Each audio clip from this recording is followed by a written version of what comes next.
Bay Area Discs 2016 Youth Ultimate Coaching Conference.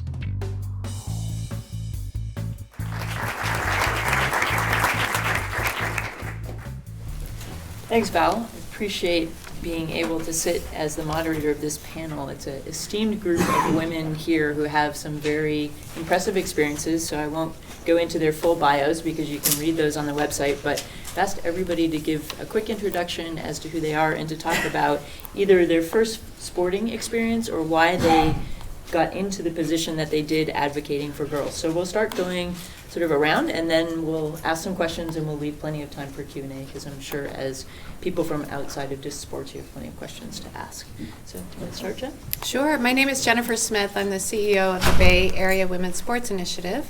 And we are an organization that mobilizes female athletes to engage, inspire, and empower the children who need us most, which right now we see as underserved girls from underserved communities and children with disabilities. And so my first sports experience, what got me hooked was I'm the youngest of four girls and a Navy father. And I'm 4 years apart from my next oldest sister. And somehow I cried and begged to get on their softball team because they were all playing together. And I sat as catcher for a season and missed every single ball that came across the plate. But I mean, it's strange that I remember that because I just had utter pure joy of playing with the big girls and playing a sport and being a part of it. So that's the story. I'm Courtney Good, and I work for BAWSI. That's the short version of our name. And I'm the athlete leadership manager, so I have my hands on a lot of our program things, and I work with our athletes. But I think what my favorite sporting experience, my first one, is playing bunch ball soccer. It's not actually soccer, it's just where the kids run around and follow the ball. I did that, and I just remember feeling so proud having that uniform on and being a part of a team. And so from there on, I was hooked, and I wanted that feeling more often. I'm Miyoko Beetem, and I am the program director for Girls on the Run of Silicon Valley. And we're a nonprofit that offers programs to girls in 3rd through 8th grade, and it's all about teaching life skills while we're training for a 5K. So girls are learning how to build self-confidence, how to stop bullying, how to put an end to gossip, that kind of things, while they're doing these fun running-based activities. So you're kind of, there's girls that love to run, but some of them you're kind of tricking them into like doing physical activity and learning things, and it's this really cool blend that really hits home with these girls. So I help organize our programs. We're going to reach over 2,050 girls this season in 92 schools in Santa Clara and Santa Cruz County, thanks to 460 volunteer coaches. And I grew up in Canada, and so this is probably going to sound very, very stereotypical, but my early sporting memories are going to the lake in the winter and going skating, and then I ended up becoming a competitive figure skater, but and cross-country skiing in our backyard. And I was blessed with parents who just thought physical activity is part of life, and we just played a ton. And in my competitive career, it was always, if you're not having fun, then we don't have to do this. So that's my early memories. I'm Brenda Villa. I'm co-founder of a nonprofit, Project 2020, but I'm also here representing the Women's Sports Foundation. We were given a grant from the Women's Sports Foundation, and it's their Sports for Life grant, and they're really reaching out to girls in minority communities, so Hispanic and African Americans, trying to get them on the playing field in the swimming pool. And Project 2020 is really focused on getting girls into aquatics and lowering the cost barrier and giving them easier access to learn about aquatics. And my passion comes from coming from one of those communities, you know, lower income, all Hispanic community, and I was offered free swim lessons and free water polo team all of my life. So I know that that was the reason why I was able to succeed in water polo and go on to Stanford and compete in 4 Olympics. So I want to pass that forward.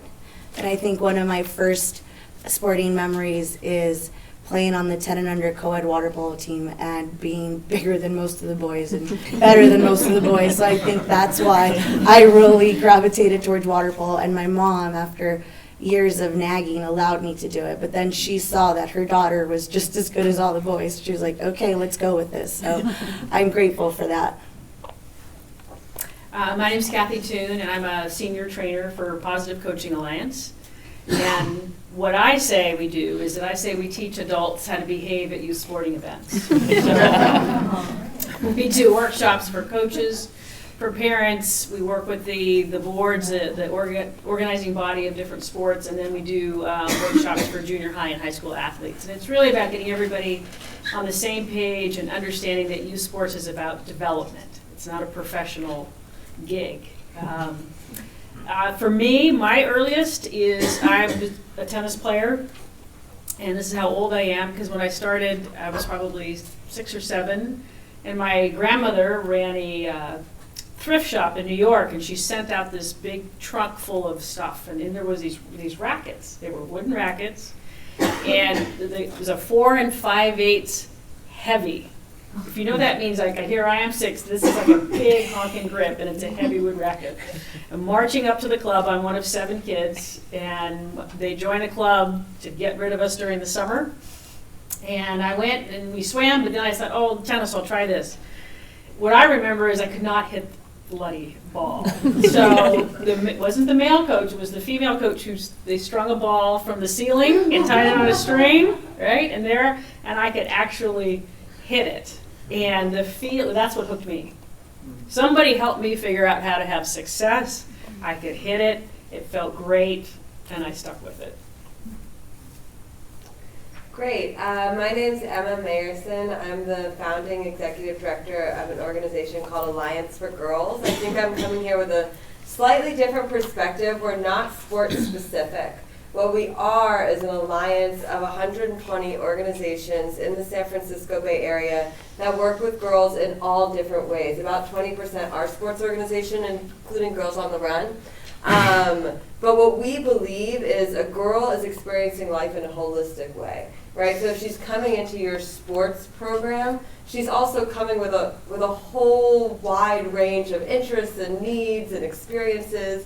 And so it's important for us as we work with girls, yes, to provide the sports activity, but also to know what are the developmental stages of a girl and what might she be going through. If she's exhibiting these signs, might it be a sign of trauma? And if it is, where do I need to refer her? If she says she's also interested in theater, what theater organizations are around that I could refer her to? So making sure that we understand the full complexity of what a girl's experiencing and the organizations that we can refer her to make sure that she's really getting all the needs she has and all the interests she has met. So that's our mission, is to ensure girl-serving organizations are more connected, more effective, and better able to prepare the girls of today to be the leaders of tomorrow. For me, my physical activity has always been a really central part of my life, and that's a lot because of my dad. So if I was sad, my dad would say, oh, you probably need to take a walk. If I was tired, my dad would have me do jumping jacks. If I didn't want to do like homework anymore, he'd have me, like dance around. So it was always, physical activity is the way to get out of a rut, basically, and that really came from my father. And I actually grew up a dancer, so slightly different than sports. But with dance, a big thing is, you're always trying to be skinny, and there's this huge pressure to be thin. And it was always my dad who would be like, I think you look better when you're dancing when you have a little meat on your bones. I think it actually makes you look better. And so my dad was such a great push for me in having a really healthy body image and in having a desire to be physically active and see that as therapeutic. And so I guess, as we have this girls conversation, and I see a lot of men in the audience, the role there is so real. And so important that men are a part of this conversation and supporting girls as well. All right, great. Thanks, everybody. So let's start off, and feel free, we probably won't get everybody on every question, but for the first one, in your opinion, what is the biggest challenge to getting girls to participate in athletics? Brenda, you mentioned coming from a background or a community where it sounds like getting kids into the pool was something new and different. Do you want to maybe go there? I think the key is the parents, like educating the parents of the benefits of sports. The reason I got into swimming was because my mom didn't know how to swim, and we lived across the street from a swimming pool. So for her, it was a way to empower her kids. She's like, this is something I cannot do, but I don't want my kids to be afraid or not to utilize this great resource. So now something that I do with my organization is directly go to the parents and talk to them about the different benefits of it, and just really tell them, try something new. This is new. You don't know if your kid's going to like it or not. And if they don't, then that's okay. Jenna, Courtney. Go ahead.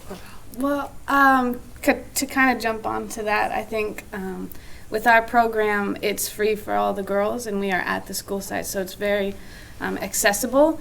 But I think just having the girls have that opportunity where they can just go play and try any type of sport, or just try what it feels like to run around and have fun, then parents start seeing those positive effects in their child. So now they're more hooked and willing to let their girls try new things. We had a girl who never ever played, and after the first 2 sessions with us, her mom came up to me and said she's happier, she's making new friends, I'm so happy she joined. I didn't know this was going to be so positive. So it's just that exposure and access to it. I actually read a report, I think it was from the Women's Sports Foundation, that was saying one of the biggest barriers is actually outfits for girls in some sports. So if it's especially like swimming, or if it's an outfit where you have to wear really tight clothing, that can be one of the major barriers to participation. So I think it's important, especially at different developmental stages, I think it's important to keep that in mind. That's a good one. And I think one thing, too, is competition. Some people really thrive and get excited with the idea of competition, but so many girls, and there's been research done that shows that girls, they like physical activity, and they like improving their own capabilities and their skills. They like that skill development. But to see what their capacity is versus what their capacity over others is. So I think in Girls on the Run, we really stress it's all about effort. At our 5K, every single girl wears a number 1 bib, because your goal is just getting across that finish line, and it doesn't matter if you're first or last. If you cross that finish line, that's the goal. So I think sometimes competition can be an issue. And there's also tons of research saying that girls look for sports and activities for friendship, for those social relationships, for just to get moving. There's a lot more besides the competition, and sometimes that's presented in a way that can be a barrier. So next, at what ages is participating in sporting events most impactful to girls' confidence? Oh, that's one of my favorite topics, so I'll take that one. I think the earlier the better. You know, but you're talking about participating, and it's different than competing. You know, so participation is very different than competition, and I think the earlier the girls can be involved with something, the better. And I also think it's really important that it's something that the family does. There's a big difference between taking your children and plunking them in and handing them over to somebody and putting them in a league and it's all over there, versus this is something that we do as a family, whether it's learning how to swim or going to play tennis or going out to the park and doing ultimate. That, I think, is one of the biggest hooks for them, and to be able to see that, yes, I'm equal with my brothers that are out here or my sisters or other people, helps them feel connected and involved. So we work with girls who are in 2nd through 5th grade, and that is a sweet spot for us specifically because that's when they start forming their identity. So if we wait to try to catch girls till middle school and high school, they already consider themselves non-athletic. They will say, don't like sports, I'm not athletic. If we catch them in that sweet spot of 2nd through 5th grade, it's amazing how their self-identity, I mean, we don't teach sport-specific skills. Like, we'll have maybe a basketball team come out, and for one session, we'll do some basketball relays as 1/5 of the day. And it's amazing that at the end of the season, those girls will say, I'm a basketball player. You know? And it's such a micro dose compared to the rest of youth sports, but it's so formative, that period of time. And so I would encourage you guys to to hit that sweet spot. And the other thing about that is it's kind of this 80-20 rule. We're probably all in here, the women that I'm looking at, the women on the panel, we're all that 20% tomboyish, where we were going to take the playground no matter what. Like, you were not going to hold us back. We're trying to reach that 80% who can benefit so much from everything that sport has to give, and that takes a lot of recruiting and a lot of outreach.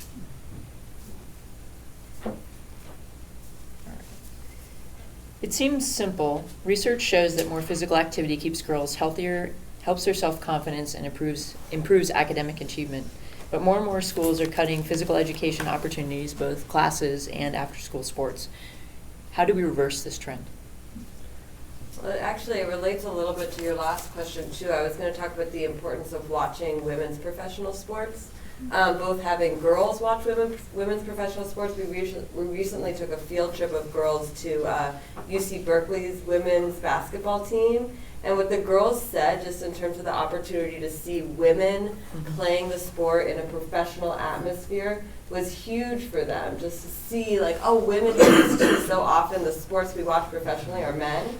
And that's not encouraging. If you can't see it, you can't be it, right? So it's important to be able to see. And then when we think about women's sports being cut at the college level, it has a lot to do, too, with where the money is. And so we have some level of efficacy there. If we're going to games, if we're supporting the industry of women's professional sports, we're also helping to push colleges and push professional sports to continue to play teams and put money towards women's sports, because there's also money coming in. So, I think it's both Title IX and advocacy and the right of having access to sports, and as consumers and audience members, we can also push through our actions.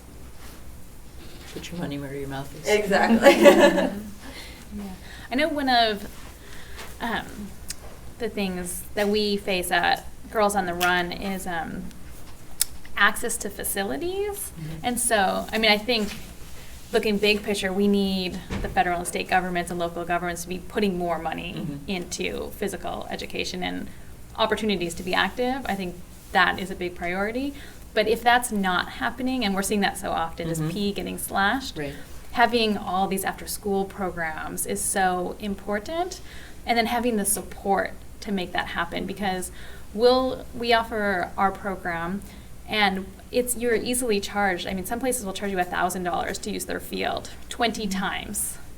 And you want to serve these girls, and we do so much fundraising, we're offering scholarships, but there are real costs to offering. As you guys know too, with field use being such one of your highest expenses. So I think if the local community can maybe waive a fee or can reduce a fee to help other organizations who are trying to come in, and do that. And also companies. I know there's been really great support for STEM education, getting girls into that, which we support. But then also I think there's this huge need, because there's so many benefits from physical activity. How can we get more corporate money supporting this too? And that, I was going to piggyback on that, because STEM is so big, especially in the Valley, right? And there's just a ton of research about the link between physical activity and the brain. Yeah. Yet I don't think as a sports community we do a great job of constantly talking about that research. And so that a STEM company like an Oracle or Adobe or whoever it is who right now write grants just for specific extracurricular math and STEM stuff, we should be explaining the research so that they see the connection and write grants for physical activity that will lead to higher performance in the classroom and will lead to, we always say, you're not going to have a little girl raising her hand in middle school algebra if she can't find her voice first on the playground in 2nd through 5th grade. Yeah. Can you clarify STEM, because maybe not everyone is familiar. So, sorry, science, technology, engineering, and math. And one of the things the arts community has done a fantastic job about, lately I'm hearing them talk about STEAM. So they've inserted the arts into STEM in this super clever way so that the STEM folks cannot think about STEM without arts. And I think we need to do the same thing. Figure out where to put P. Yeah, exactly.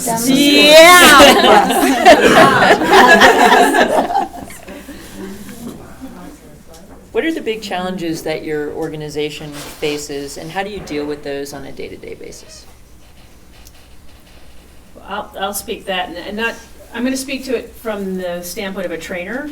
So I've been doing workshops for PCA for 15 years, so that's like 600 or so workshops. When I walk into a room, I'm often one of the only females in the room. That's a huge challenge. And I think that one of the things I think is really important is to get moms to step up and coach. And at the earlier ages, and most of them say, well, I don't know anything about it, I don't know how to coach. And my response is, well, if you've ever run a play date, you know how to coach. And in the room full of men, I will say, if you haven't volunteered in the classroom or run a play date or a birthday party, you're in trouble. Because I'm not worried about their ability around X's and O's, but around building a team and a culture and doing all that. So my personal theory is, and what I love about Ultimate, I truly believe if you were to take and create a curriculum map, so you get kids early on, what's the one or two basic things that they need to know when they're really young to start to play Ultimate? Okay? And anyone can teach that. But encouraging moms, if they know what you're doing is basically running an Ultimate play date. And I'm not kidding. And you use that language, I know how to do that, right? And then you show them what are some of the activities or lead up games, because we all do games at parties, right? That helps them build that. Now when you have more women involved at the earlier ages, kids get hooked because they do feel a part of something. They do feel safe, and women know how to do that more so than I'd say men, unless men have been teachers or stay-at-home dads. And now you have women involved. Now they start to understand. Now they may stay with it longer and coach longer into those areas. So I think in order to grow anything, it takes that nurturing element, and the earlier we can introduce that, the better. And if we can make women and moms feel more comfortable, like, I just have to teach this one skill, and the rest of it is a play date, I can do that. For our organization, we rely really heavily on volunteers, particularly female athletes from all ages, whether they're in high school or they're much older, playing any kind of sport or identify as an athlete. So the hardest thing for us is to get female athletes that already believe in the power of sport and already know how important it is for a young girl to play and to have a role model that looks like them, but to get them now to kind of put their money where their mouth is and come give back and support organizations and coach and be that person that they're saying is important in a young girl's life. So we recruit athletes from the local universities and high schools to come and volunteer for an hour and 15 minutes once a week and play with our girls and show them what a strong female role model looks like. But that is getting increasingly harder with just scheduling with colleges and finding coaches that also believe in the power of service and giving back to a community. But I think as a group, we all need to step up and get on the playground and coach and give back. Did you want to answer it? Oh, yeah, well, I was just going to say, I think helping people make those connections, like we were talking about earlier, if you want a girl to succeed in science, technology, engineering, and math, it's also in arts, it's also important that she has physical activity opportunities and is jogging her brain, and it's important for her cognitive ability. And, you know, if you're understanding that, like, she can only really come to practice healthy and happy and ready to play if she's not being sexually harassed in the classroom and having traumatic experiences that are prohibiting her from being present. There's so many different elements of a girl's life that are connected, and I understand that we're always in this balance of we're busy and we have deliverables and we need to be focused, but we also need to recognize the holistic nature of the work we're trying to do in terms of really supporting girls to achieve their dreams and how complicated and complex that is if we really want to help her do that. So balancing, how do we be focused, because that's important, and have specific deliverables, but still also make these important connections. What is the underlying theme or strategy that runs through your programming and or events? I think yours is probably pretty strong, if you want to talk Well, I think there's two aspects. I think there's one in the program itself. So, like I said, we're teaching girls these life skills while they're training, and our big thing, like I talked about before, that number one bib, it's all about effort. It's all, we say you can run, you can hop, you can skip. We just want you moving forward, and that's what we always say. We just want you to keep moving forward, which is metaphorical for move around that track, grow as a person, and it's all about setting this goal. Because I mean, for any of us, running 5K is a feat. It's an accomplishment. And then you look at a little 7th grader and you say, guess what? In 10 weeks, you're going to run 5K. And they're like, I don't know if that's going to happen. And it's amazing because we teach these girls that, okay, you set a goal, you work on it, and then you achieve it, because every girl crosses that finish line at the end. And our goal is not then to make these elite runners. Our goal is that if a girl says, I like theater too, but I don't think I can act, and you just said, well, you didn't think you could run a 5K, and look what you just did. And so we're teaching these girls just to keep moving forward in goal setting. But I think as an organization, to make that happen, volunteers is key, and having really strong, well-trained volunteers is one of our biggest priorities, who are supported, and quality. I think it's so important. As you grow, as you scale up, we've gone from one site with 15 girls to 92 sites with over 2,000 girls. Ensuring quality in your programming is so, so important.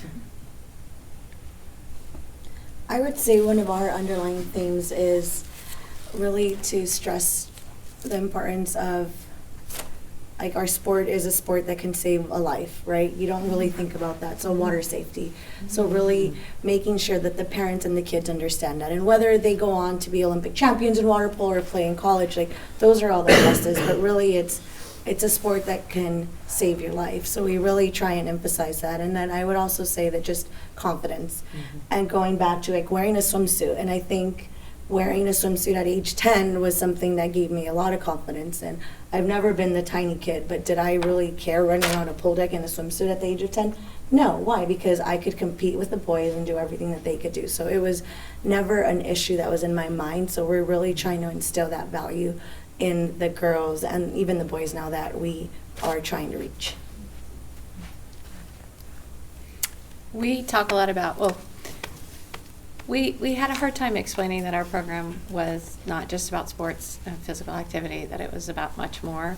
And so we started listening to one of our amazing principals at one of our sites, and every time we were there, she would start talking about this resiliency study from Kauai that began in the 1950s, and it's this huge longitudinal study. And she would always talk about all these different pieces and findings from the study, and this is what BAWSI Girls does, and this is what they do, this, they do that. And so finally we listened to her and we kind of put it all together. And so now we talk about access, and access specifically because that is the thing that we feel our children do not have access to: organized sports, physical activity. And it starts with activity for the A, and C for contribution, and then we move in through no, I'm forgetting the whole acronym. Connection is our big piece, that we want our volunteers and our female athletes to connect with these children. And then expectations for themselves, setting expectations, knowing how to set goals, skills for life, and then a sense of belonging. And a sense of belonging in all the ages that we're talking about working with is really, really critical, because when you look at the populations we work with, everybody innately has this strong desire to belong to something bigger than themselves. And our girls are going to be met with, do I belong to a gang? Do I belong to a cult? Do I belong to something really negative? Or do I have an opportunity to belong to something very positive? It could be a church group, it could be a sports team, it could be BAWSI Girls, it could be Girls in the Run, but that is something that's really important too, is that sense of belonging. What is the most impactful thing that a parent can either do or say for a girl that's involved in sports? I'll take that one. Yeah. You know, and it's kind of the next ebook. I mean, it's like stand up. I want to say shut up and coach dad, and stand up and coach mom. I mean, I really think that if they would get involved, and even though it's scary, like to go out and coach is scary, but to demonstrate that, yeah, I may not know a lot about this, just like what their daughter is saying, but I'm going to step up and be brave and do this and model for them. Partly because I now work with women who are playing tennis that were not athletes in high school, that have never been on a team, right? And they come to competitive tennis in their 40s, 50s, and 60s. And they come across the mental game for the first time, they come across team for the first time, doing a charter with them, coaching them in this way transforms their life. So the more we can do that earlier and model that, and I think for them it shows that you can be supportive and not smothering. Okay? So I'm a terrible sports parent. I've been to PCA workshops. I'm a coach who lays out all the PCA guidelines, and then I break them as a parent on the sideline. But I'm just going to admit that up front. But I have learned, and I work on this, I have learned two things. The first question, instead of did you win or lose, did you score a goal, just how many points did you score, I say, what did you learn today? So just totally different form. And then the other thing I learned to say was, that got a smile and something positive back from my kids. And level of effort varies in my family, so that's an issue for my husband and I, type A athletes. But we will just, I've learned to say, I love watching you play. I just love it. And they're like, because they could play bad, they could play good, it didn't matter. Yeah, there's a ton of research that shows, and there's especially the effort and just applauding girls for going out there and trying. And there's a study that shows that for girls who are inactive, one of the strongest predictors for getting them to increase their physical activity is the support of parents, peers, and teachers, coaches. So just that support will make a huge difference. And some of the reasons girls drop out of sports are that you have like this coach as this central authority figure, and you don't give the girls the ability, is why Ultimate's so great, because you are self-regulating the game. And so that's a really positive thing, because just having this kind of like leader dictating, here's what you need to do, really affects that, and then focusing just on outcomes. So yeah, and what everyone is saying here. Okay, I'll ask the last question of us here, and then we'll turn it over to the audience for questions. So if resources, meaning time, money, or people, were not issues, what is one critical change that you would initiate to make sure that all girls have an opportunity to participate in sports? I'll go. We have, I've seen some smaller schools where there is a model of mandatory sports participation, and I think if you include a broad spectrum of sports, like Ultimate, like rock climbing, and then some more traditional sports, that can be very doable for kids, so they can self-select into the right environment. And then you have to have enough teams, and then you have to have enough coaches, et cetera. But I do think that, there's a time and a place when there should be mandatory sports participation. And of course, you would need all the PCA pieces in place to make it a very positive experience. And then secondly, I think within that structure, there should be mandatory coaching courses for how to coach girls. So this is right in Emma's wheelhouse, is girls are different.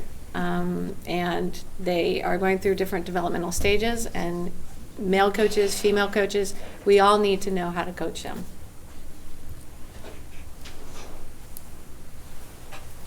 I would add one thing to that. I think that's totally my answer.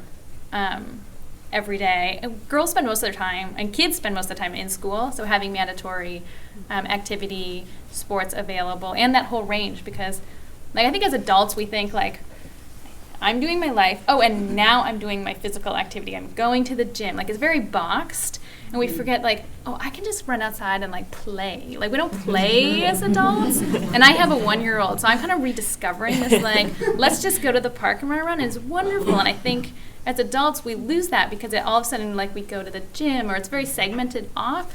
So I think having this daily, every day, this is just part of our lives. But I think I would also advocate, especially early on, is single gender. I think it's really important when they're especially young to divide it out and have girls get the chance to kind of blossom with other girls. And University of Minnesota has the Tucker Center for Research on girls and women in sport, and they really strongly recommend, whenever you can, do single gender in schools, make that happen. And we talked about, Courtney and I talked about that single gender piece too, thinking that there are so many girls we would not capture in our program if it wasn't single gender. But then I go back to that 80-20, and people like Brenda and people like me, we would not have been satisfied playing on an all-girls thing. Like, give the opportunity for some co-ed as well. That's the 20% though. If you want to capture that 80%, you give them the all-girl experience. Great. Okay. You have your mic ready, Beth?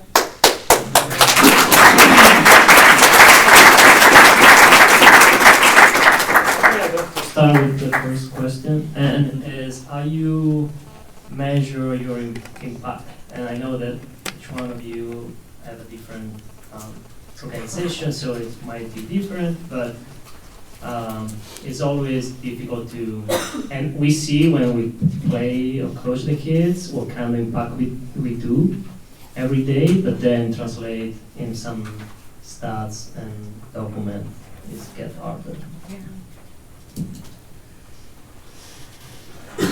I can share our metrics with you. We one of the big things we track is engagement, and that is, do these girls come back willingly week after week after week, right? I know you guys do that. So, and that tells you whether or not it adds value to their life. And then there's things, it allows for room outside, things you can't control. The other thing we do is we do a focus interview with a small percentage of the girls each season, and we ask them qualitative questions. And one of the questions we ask them is, were you more physically active outside of BAWSI? At home, at school, meaning recess and the playground, and otherwise. And that's a big indicator for us, because that's what we're hoping will happen, one of the things. And then the other thing, we ask some open-ended questions to them, seeking out kind of changes in their social emotional behavior and changes in their attitudes about sports and physical activity. So those are the big things we kind of track. Some qualitative data, some quantitative.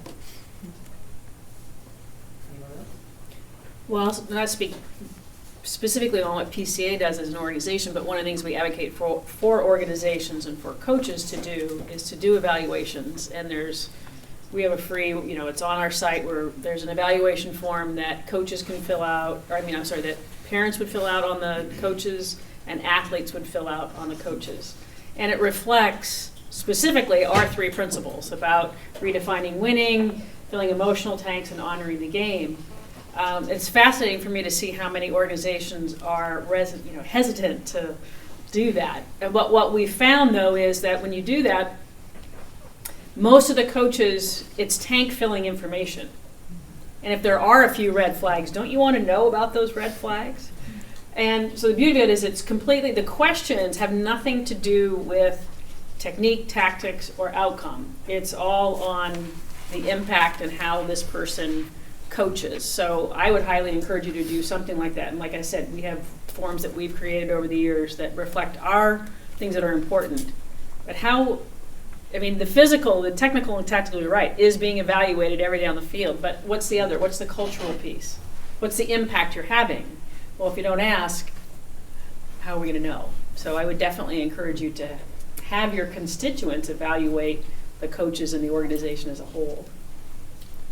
Yeah, for Alliance for Girls, what we do, we provide professional development trainings for people that work with girls. We do awareness building, awareness raising campaigns in the public about what do girls need and why is it so important to invest in girls. And we provide a centralized hub of information so people can refer girls effectively. And so how we're able to measure impact is we ask people who have been to our trainings, and we were founded in 2012, so longitudinal studies have been hard, but what we're able to do is say, from going to our trainings, from being part of Alliance for Girls, are you better able to do your work with girls now? And we've gotten, in the 90s of yes, we are. Are you better able to meet your organization's mission now? And do you see a difference in your girls, like in the impact you're having on girls? So that kind of double impact. And we've seen really high rates, and I think sometimes joining Alliance for Girls is a bit of a push because you're going to something that isn't directly exactly, what you always do. So maybe you're learning about what does it mean to have culturally relevant programming and how can I learn more about that? How do I deal with if my girls are 12, 13, 14, how do I make sure that I'm aware of healthy menstrual cycle culture and making sure that's not something they're embarrassed to talk about. So it might be a little bit outside, but what we found is that self-reporting, they do say, yes, we're better able to do our jobs. Yes, we're better able to meet our missions by working with one another, by learning from one another, and by having generally the public better understand that girls need investment and that it is important to provide gender responsive programs to girls.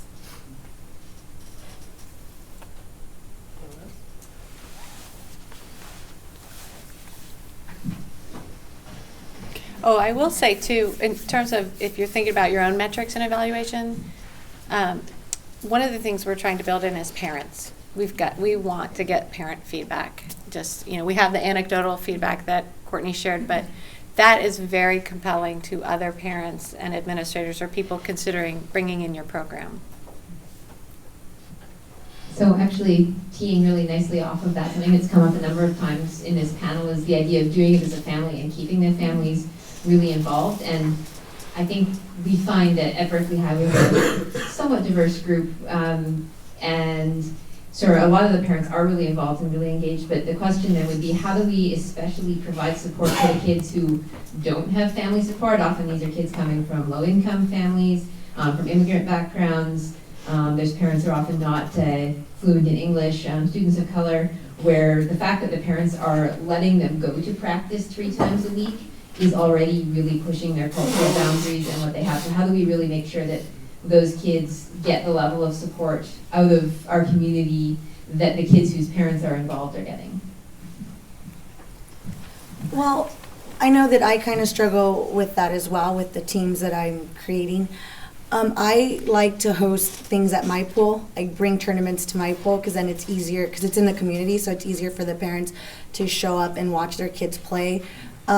Also teaming them up with other parents, like to carpool and do stuff like that. But I think I try to make everything really close for them because I know that they can't travel. There's a lot of water polo that happens in the East Bay, but they're not going to be traveling there 2 weekends out of the month. Like the cost, and then it'd be impossible to coordinate. So I find things that are local so that they can make it happen. Whether it's a sister or a brother that's taking them, it's trying to include it in any way. So I think the more local things you can do, I think will help a little bit. One thing we do in Girls on the Run is at the first lesson, every parent gets because there's often a parent meeting afterward. And if there's not, the girls will take home a grown-up guide. And so this is something Girls on the Run International has created, which is wonderful. There's a quick little blurb about here's what today's lessons was about, and then some questions. So instead of asking your girl, how was it? Good. What'd you learn? Stuff. Like you can ask them specifically, I heard you can ask them specific questions that will actually draw them out. But then also with our 5K at the end, every girl needs to have a running buddy. So someone who runs with them for safety, but also for encouragement. And the grown-up guide has a 5K plan, whether you want to walk it, whether you want to try to make the Olympic trials. There's plans for everybody. And I didn't say this into my introduction, but I actually worked at BAWSI before I came to Girls on the Run. And one of my favorite programs that, I don't think you're doing Salud Por Vida anymore, it's been a while, but they used to have this wonderful program where often at the same time that BAWSI Girls was happening, Salud Por Vida, so Health for Life, was happening for the moms. And so while the girls were doing BAWSI, there was another leader who was teaching the moms. They were doing exercises. And so the girls were seeing their moms be physically fit. The moms were getting excited about that. And it was just this wonderful, everyone's in it together. So I really love that. And I would add on to that too, we were talking outside, one is to make sure that your materials are in different languages, because if they don't speak English, and this is this new thing, they may have no idea what it is.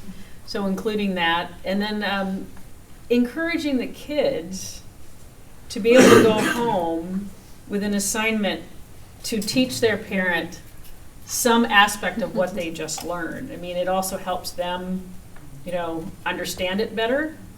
So if there's one skill that they could go home that they might be able to help, okay, 10 minutes a day, can you help me with XYZ? Let me show you how to do that, Mom. And getting them involved. I mean, I have a hard time saying no to my kids. So, and then they advocate. I think that can be helpful. And I think we also talked about one of the things that WFDF is considering trying to promote more is disc skills as a whole and overall. So the daunting piece of ultimate and the team sport at a family level, if you break it down just into disc games, right? That's probably the easiest way for kids to go out to the park with their parent and say, hey, let's practice throwing, let's go do, discathon or do some things that is not the whole, hey, I need 7 people here and 7 people here in a field. It's just something you can do anywhere with your family. And I think that's a great question, because ideally it would be wonderful if all parents were all involved and had the time, and sometimes they just cannot for whatever reason, whatever circumstance it is. So for those children that are in that circumstance, encouraging them to grab their little sister, little brother and do it at home, or do something and have them become the leaders of their family with their community within their home or maybe their neighbors. And that's a first step. And then maybe if parents have time and they see their kids all doing something together as a group, whether it's just a little workout in the living room or whatever it is, then maybe they'll become more involved. But sometimes it's not realistic, so it's encouraging the girls to become the leader in their household. Yeah, and the way Salute Por Vida started was our leader on that site saw the moms coming earlier and earlier every week to pick up their children. And they were just standing there watching their daughters do this amazing physical activity. And she said, she happened to be a fitness instructor, and she said, well, wait a second, why don't I do something with the moms? Well, because obviously they're into this, they're coming early. So I think maybe there's a window where either parents are dropping off their kids because they have to warm up 30 minutes early and they're running off to get coffee or something. Maybe in that 30 minutes, somebody from your community brings out a disc and starts to do those basic skills with the parents separately while the kids are warming up. And then now you've got it all it's embedding and it's more than just the kids. Thank you for being here and sharing your space. Can you speak to your experiences supporting youth who may not identify on a gender binary, a gender fluid identity, and also supporting the communities and families of these youth and how we could do that? It's a great question, and I thought of that as we were talking about offering gender and offering co-ed and things. I will say, in my experience with BAWSI in 2nd through 5th grade, there might be some confusion, but they're not children who are self-identifying as something other. So we are probably perhaps losing children who are already considering that, but we don't have a great deal of experience in addressing it right away. I mean, in general, it's a very inclusive environment, and we have role models of all different types coming out to the playground so that they can see all different types of people across the spectrum of gender. And our policy at Girls on the Run is that if someone identifies as a girl, then come join us, please join us. And we had a really interesting situation where someone in our program was deciding, you know what, I actually identify as a boy, and this is really the wrong place for me to be because I'm trying to figure this stuff out. And it was actually a really awesome situation where they said, I love the program and that's not why I'm leaving. It's not that I don't like it, but it's not a right fit for me. So we've only had a very few incidences also because we mostly serve 3rd through 5th, but our policy is if you identify as female, come join us. Yeah, I don't think I have come across, but I mean, I coached girls and boys and we do co-ed, so I don't think we would have a problem. It's you come to the pool, you participate, and we'll teach you. Yeah, ours is the same as Girls on the Run, is saying if you identify as a girl, come. And I think to say that very explicitly, not just to assume it's understood, but to say, if you identify, whether you're cis or trans or whatever, if you are a girl and that's who you are, come. And it's not necessarily for people who don't identify as a girl, it's for those that do.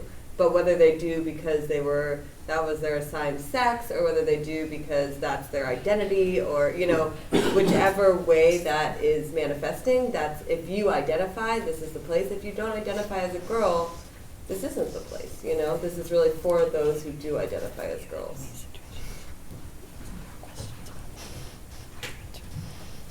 So there's going to be a panel later that discusses the co-ed versus single gender programming. And I think in our situation, our community, you often see co-ed because that's just the reality of it. So I don't know how much experience, I mean, perhaps you, Brenda, have more experience having girls and boys in the same environment.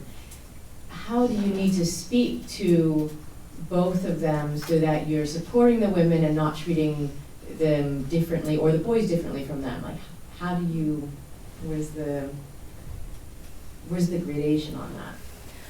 I mean, great question. For me, I have more girls than boys, so I feel like I sometimes do a dishonor to the boys, right, a disservice, because I'm not catering to them as much, but it's something that I constantly have to think about, like, how do I fill their emotional tanks, both genders? It doesn't really matter in that sense. And I have a younger set of kids, and they're kind of developmental, so for them it's just, are they still having fun?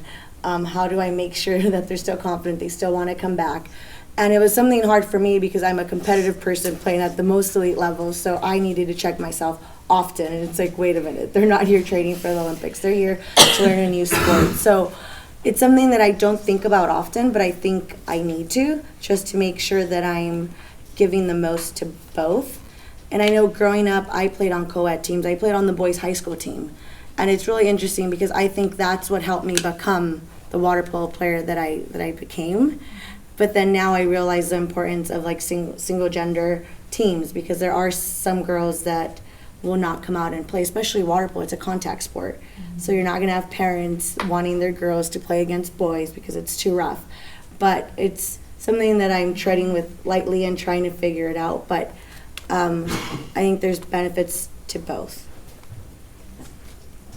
The only piece I was going to add was that my partner actually now is coaching the baseball team, and it's boys and girls, and there's one who so it has the whole mix.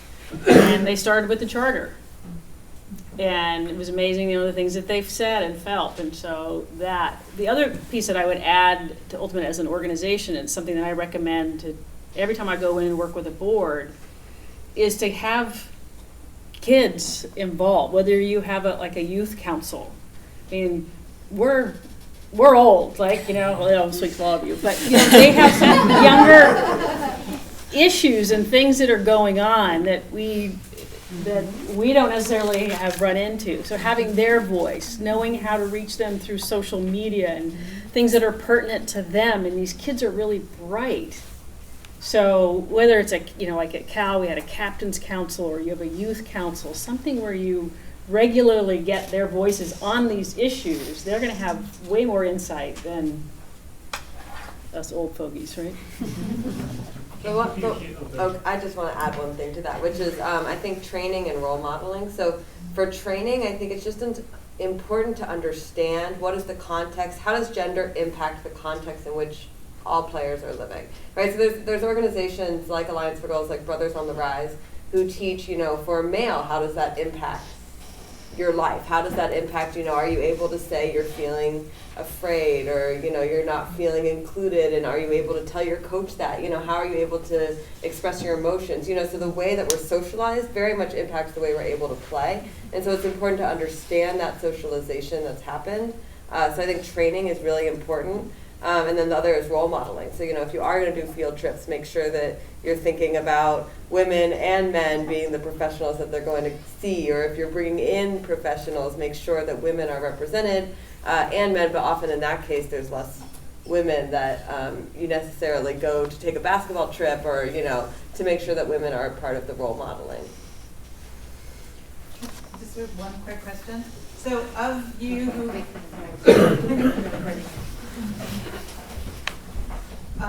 like Brenda, when you were the only girl on the boys water polo play, did you have a leadership role? Were you a captain? I sometimes find that even in mixed teams too, some do it really well, but others do not necessarily put girls on those teams in leadership roles as like team captain? I wasn't a captain, but I don't think that I was supposed to be a captain, and that's fine with me. But I did always have a voice. I grew up playing, I was fortunate. I grew up playing with the boys that I ended up going to high school with since we were 10. So they all really just saw me as an athlete. They respected that part of it. They didn't really see me as a girl. I was a starter. I contributed. And yeah, there was other teams where I heard comments like, why are you playing a man's sport? But my teammates were always very supportive, so that was a plus for me. But I never thought that I didn't have a voice on those teams. But I don't know if it was like a special circumstance because I grew up with all these boys, and to them, boys, right, it's like if you can play, you can play. It doesn't matter if you're a girl or a boy. So it was more about let's win. So it was a little easier. We have a ton of other questions, so I don't know if you're going to stay here for lunch, but eventually, hopefully, we can keep the conversation. Otherwise, thank you.